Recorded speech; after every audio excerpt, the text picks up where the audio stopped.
Welcome friends. इस video में world map का बेसिक इन्फॉर्मेशन के बारे में हम लोग जानेंगे, जो आपके आगे आने वाले ये सभी एग्ज़ाम के लिए इंपॉर्टेंट होंगे।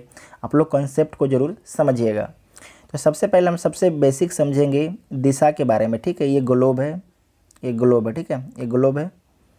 ग्लोब में दिशा का निर्धारण किस प्रकार किया जाता है? तो सबसे पहले जो ग्लोब है, इसके ऊपर वाला को हम लोग नॉर्थ बोलते हैं और इसके नीचे वाला को साउथ बोलते हैं, और ये ईस्ट हो गया और ये आपकी वेस्ट हो गया।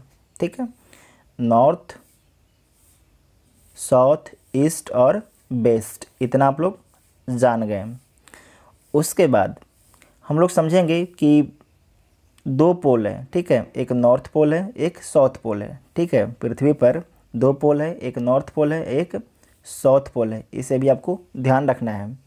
उसके बाद हम लोग अक्षांश और देशांतर के बारे में देखेंगे। तो यहाँ पर आप देखिए कि नॉर्थ से साउथ की ओर में रेखा खींची गई है। ठीक है, नॉर्थ से साउथ की ओर रेखा खींची गई है। इसे क्या बोलते हैं? इसे बोलते हैं देशांतर। इसे लिख लीजिएगा आप लोग, इसे बोलते हैं देशांतर। ठीक है, और जो रेखा आपके वेस्ट से ईस्ट या ईस्ट से वेस्ट की ओर खींची गई है, उसे क्या बोला जाता है? तो उसे बोला जाता है अक्षांश। क्या बोला जाता है? इसे बोला जाता है अक्षांश। आपको ध्यान रखना है कि ये कहीं पृथ्वी पर आपको खींचा हुआ मिलेगा नहीं, ये काल्पनिक रेखा है। ठीक है, इसे ध्यान रखना है कि ये काल्पनिक रेखा है। तो आप लोग समझ चुके हैं कि जो नॉर्थ से साउथ की ओर रेखा खींची जाती है उसे क्या बोलते हैं? देशांतर। जो ईस्ट से वेस्ट की ओर रेखा खींची जाती है उसे हम लोग बोलते हैं अक्षांश। इतना आप लोगों को जानकारी हो गया होगा। और यहाँ पर ध्यान रखना है कि जो हमारे पृथ्वी है उसको दो भागों में विभाजित कौन करती है? इक्वेटर। ठीक है, इक्वेटर इक्वेटर जो है पृथ्वी के दो भागों में विभाजित करती है। साथ में आपको ध्यान रखना है कि 23.5 डिग्री नॉर्थ को हम लोग बोलते हैं कर्क रेखा। ठीक है, जो 0 डिग्री है इसे इक्वेटर, ये विषुवत रेखा बोला जाता है। और 23.5 डिग्री साउथ, इसे हम लोग बोलते हैं मकर रेखा। नॉर्थ को बोलते हैं कर्क रेखा और साउथ को बोलते हैं हम लोग मकर रेखा। ठीक है, उसके बाद हम लोग अगला पॉइंट देखेंगे कि जो हमारा वर्ल्ड है, वर्ल्ड में टोटल 7 महाद्वीप हैं। जो वर्ल्ड है उसमें टोटल कितने महाद्वीप हैं? 7 महाद्वीप हैं। तो कौन कौन महाद्वीप हैं ये देख लीजिए। North America, south America, Europe, Africa, Asia, Australia, Arctic और अंटार्कटिका। ठीक है, ये 7 महाद्वीप आपको ध्यान रखना है। जो अंटार्कटिका है यहाँ पर कोई आदमी नहीं रहता है, मतलब कोई व्यक्ति यहाँ पर नहीं रहते हैं। यहाँ पर सिर्फ अगर कोई व्यक्ति जाता भी है तो रिसर्च के पर्पज़ से जाता है, क्योंकि यहाँ पर हमेशा बर्फ़ जमा रहता है। ठीक है, उसके बाद ये 7 महाद्वीप हम लोग देख चुके हैं। उसके बाद यहाँ पर देखिए ये पैसिफिक ओशियन है। पैसिफिक ओशियन ये भी है, और ये भी आपकी जिसे बोलते हैं प्रशांत महासागर। ठीक है, दुनिया का सबसे जो बड़ा महासागर है ये आपकी प्रशांत महासागर ही है। उसके बाद आपको अटलांटिक ओशियन, ये आपके टोटल अटलांटिक ओशियन है। ये आपका इंडियन ओशियन है, जिसे बोलते हैं हम लोग हिंद महासागर। ये आपके अरब सागर है और ये आपकी बंगाल की खाड़ी है। ठीक है, बाकी छोटा छोटा चीज़ है, उसे हम लोग आगे कवर करेंगे। यहाँ पर देखिए ग्रीनलैंड है, जो दुनिया का सबसे बड़ा आइलैंड है। ठीक है, दुनिया का सबसे बड़ा अगर पूछेगा द्वीप कौन है तो ग्रीनलैंड है। ग्रीनलैंड पर किस देश का अधिकार है? तो आपको ध्यान रखना है ग्रीनलैंड पर जो है डेनमार्क का अधिकार है। किसका अधिकार है? ग्रीनलैंड पर जो है डेनमार्क का अधिकार है। इसमें आपको फिर ये भी ध्यान रखना है कि जैसे कि 7 ये महाद्वीप हैं, इसमें सबसे बड़ा महाद्वीप कौन है और सबसे छोटा महाद्वीप कौन है? तो आपको ध्यान रखना है जो सबसे बड़ा महाद्वीप है वो एशिया है। कौन है? एशिया है। उसके बाद सेकेंड नंबर का जो महाद्वीप है वो अफ्रीका महाद्वीप है। उसके बाद जो है नॉर्थ अमेरिका महाद्वीप तीसरे नंबर पर है, और चौथे नंबर पर आपके साउथ अमेरिका महाद्वीप है, और 5वें नंबर पर आपके अंटार्कटिका है। ठीक है, 5वें नंबर पर आपके अंटार्कटिका है, और 6ठे नंबर पर आपकी यूरोप है 6ठे नंबर पर, और 7वें नंबर पर आपकी ऑस्ट्रेलिया महाद्वीप है।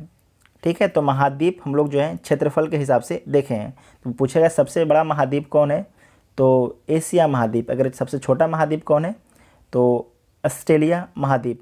लेकिन क्वेश्चन अब इस तरीके से नहीं पूछा जाएगा, आपसे अब क्वेश्चन पूछा जाएगा कि 4 महाद्वीप जो हैं ऑप्शन में दे दिए जाएंगे।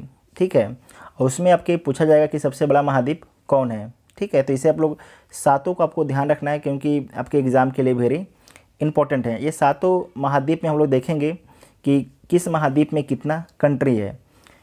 तो यहाँ पर देख लीजिए जो नॉर्थ अमेरिका है, यहाँ पर टोटल आपके 23 कंट्री हैं। ठीक है, और जबकि साउथ अमेरिका में टोटल 12 कंट्री हैं, और यूरोप में 44 कंट्री हैं, अफ्रीका में 54 कंट्री हैं, एशिया में 48 कंट्री हैं, और ऑस्ट्रेलिया में 14 कंट्री हैं।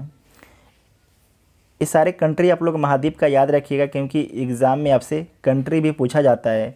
कुछ दिन पहले ही जो आपके 65 बीपीएससी एग्ज़ाम हुआ था, उसमें पूछा था कि सबसे जो ज़्यादा कंट्री किस महाद्वीप में है। तो आपको ध्यान रखना है कि अफ्रीका महाद्वीप में है, कितने कंट्री हैं, 54 कंट्री हैं। और सबसे कम कंट्री किस महाद्वीप में है, तो साउथ अमेरिका में है, मात्र 12 कंट्री हैं। ठीक है, अब हम लोग देश के बारे में कि देखेंगे कौन सा देश जो है क्षेत्रफल में सबसे बड़ा है। तो आगे यहाँ पर देखिए अगला मैप दिया गया है। तो सबसे बड़ा क्षेत्रफल में कौन सा देश है, तो रसिया है। ठीक है, रसिया है, और उसके बाद आपके कनाडा है, और तीसरे नंबर पर चाइना है, और चौथे नंबर पर आपका यूएसए है, और 5वें नंबर पर ब्राज़ील है। यहाँ पर देखिए ब्राज़ील है। ठीक है, और 6ठे नंबर पर ऑस्ट्रेलिया है, और 7वें नंबर पर अपना प्यारा भारत है। ठीक है, तो पहला नंबर कौन हो गया,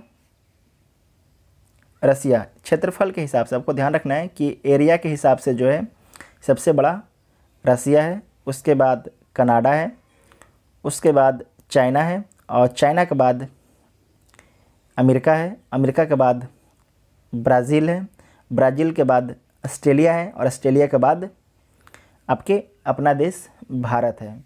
तो इतना चीज़ आप लोगों को ध्यान रखना है। ठीक है, उसके बाद यहाँ पर अगला जो पॉइंट है उसमें आपको ध्यान रखना है कि पूछा जाता है कि कौन सा महाद्वीप है जहाँ से तीनों रेखाएं, ये जो तीनों रेखाएं हैं ये गुजरती है, कौन से महाद्वीप से। तो आपको ध्यान रखना है कि जो अफ्रीका महाद्वीप है वहाँ से कर्क रेखा,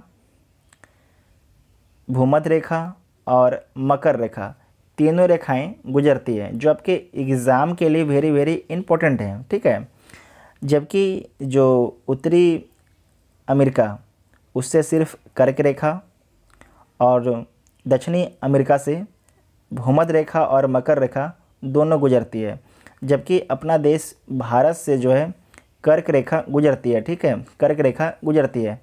कर्क रेखा जो है भारत के 8 राज्यों से गुजरती है। कितने राज्यों से, 8 राज्यों से गुजरती है। जो मकर रेखा है ये आपके ऑस्ट्रेलिया से भी गुजरती है। ठीक है, यहाँ पर आपके कुछ मरुस्थल के बारे में दिया गया है, इसे आप लोग देख सकते हैं कि प्रेट बेसिन रेगिस्तान ये आपके अमेरिका में है, जबकि पेरुवियन रेगिस्तान ये आपके दक्षिण अमेरिका में है, दक्षिण अमेरिका के पश्चिमी तट पर है, और अटकामा रेगिस्तान भी आपके दक्षिण अमेरिका के पश्चिमी तट पर है। इसे आप लोग मैप में देख सकते हैं, इसे एक बार बता देते हैं आपको हम। पैटागोनिया रेगिस्तान ये कहाँ पर है, ये आपके दक्षिण अमेरिका के पूर्वी तट पर है। सहारा रेगिस्तान आपके अफ्रीका में है।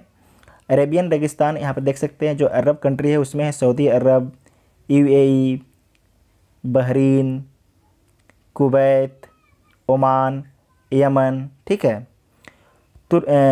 तुर्किस्तान रेगिस्तान आपके तुर्कमेनिस्तान में है, जो ये सारे एरिया है उसमें है। ठीक है, और ग्रेट इंडियन रेगिस्तान जिसे थार का मरुस्थल बोलते हैं, भारत और पाकिस्तान में है, यहाँ पर आप देख सकते हैं।